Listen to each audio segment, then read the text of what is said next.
Фыцыгам сентябрь уращей тыхы басыдышты ветеринару ногдоманта. Фыштыш иш аражга ваварты кашагдарыны куштканын куткау уй. Ногдоманта қама хашткануй асык абаж ехи чифал вары усы қауын хазарадон куштотта. Шайрак доманта еу шабар сыштей сы хошташты усы информации нышанканын. Уйруаджи баракон саузан кашаджи продукции барс. Олдаргу маждах цаузан дезинфекции фарштатамдар ногзина таханская кашакты уавар лабораторун ирташты тырваджи барак канын қау афаз дуарта канасы пархаттыдар.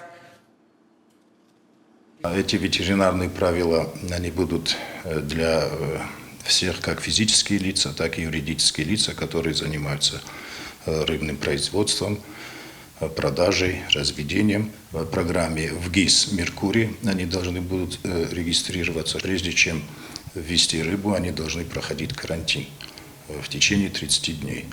Новые приказы вышли сейчас по утилизации и перемещению, хранению биологических отходов. То есть у них должны быть общие площадки, где утилизация у них будут собираться. Также будут вывозиться у них на утилизацию.